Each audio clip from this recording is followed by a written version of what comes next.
Hello guys, welcome to my YouTube channel. तो आज हम बात करेंगे जीरोधा काइट में आरएसआई कैसे प्लॉट किया जाता है और डेली टाइम फ्रेम में एनालिसिस के लिए हम आप आरएसआई को कैसे यूज़ कर सकते हैं।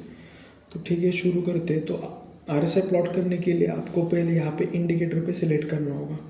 इंडिकेटर में सिलेक्ट करने के बाद आपको यहाँ पे आरएसआई टाइप करना होगा। तो आपको यहाँ पे आ जाएगा रिलेटिव स्ट्रेंथ इंडेक्स। तो रिलेटिव स्ट्रेंथ इंडेक्स को सिलेक्ट करने के बाद ये आपको आरएसआई यहाँ पे दिखाई देगा। तो आरएसआई की सेटिंग करने के लिए आपको यहाँ पे सेटिंग्स पे क्लिक करने के बाद इनपुट्स में लेंथ होती है बाय डिफ़ॉल्ट 14, वो आपको 14 ही रखनी होगी। तो आप यहाँ पे स्टाइल में सिलेक्ट कर सकते हो।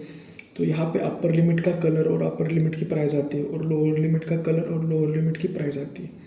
तो यहाँ पे हम अपर लिमिट रखते हैं और सपोज 60 का और लोअर लिमिट रखते हैं 40 का।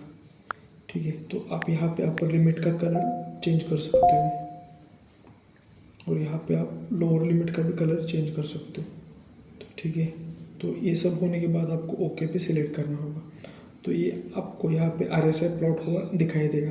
तो हम इसका एनालिसिस करते हैं। ठीक है, तो ये एक्सिस बैंक की डेली के टाइम फ्रेम है।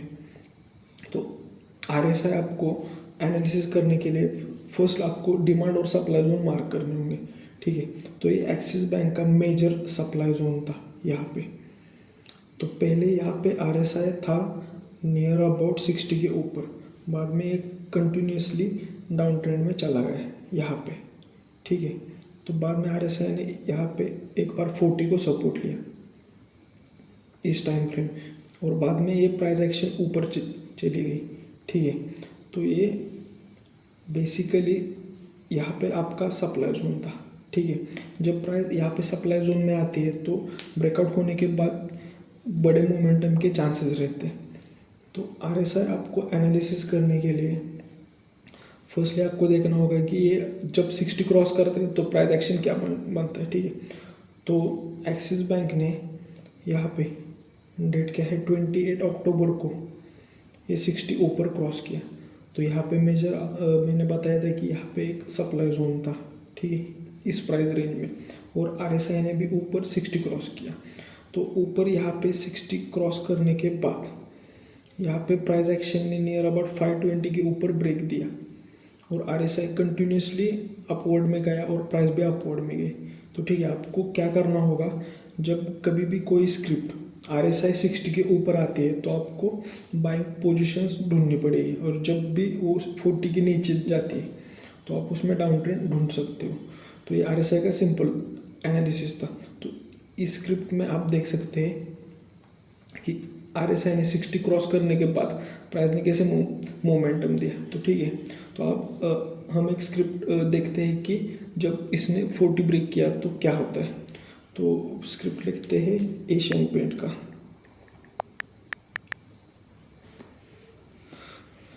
तो ठीक है, ये एशियन पेंट का प्लेन चार्ट है। तो इस डेट थी 24 नवंबर। तो 24 नवंबर में यहाँ पे एक मेजर सप्लाई जोन था। ठीक है, ये सप्लाई जोन ब्रेक करने के बाद आरएसआई ने 60 क्रॉस किया और ये प्राइस कंटिन्यूसली ऊपर गई और बाद में ये हॉल्ट हो गई। तो ठीक है, जब इसने आरएसआई नीचे 60 क्रॉस किया यहाँ पे तो ये कंटिन्यूसली डाउनफॉल आता है। तो ठीक है, तो अब इसका आरएसआई बिलो 40 है। तो 40 ब्रेक करने के बाद प्राइस भी कंटिन्यूसली नीचे गई। तो ये सिग्निफिकेंस है आरएसआई का। जब भी आरएसआई 60 ऊपर क्रॉस करता है तो ट्रेंड रहता है नियरली बुलिश, और जब भी 40 नीचे क्रॉस करता है तो ट्रेंड रहता है बेरिश। तो आप कौन सी भी स्क्रिप्ट के लिए एनालिसिस कर सकते हो। तो हम लेते हैं नियर अबाउट एचडीएफसी। ठीक है, तो एचडीएफसी का हम एनालिसिस करते हैं। तो ये एचडीएफसी का प्लेन चार्ट है।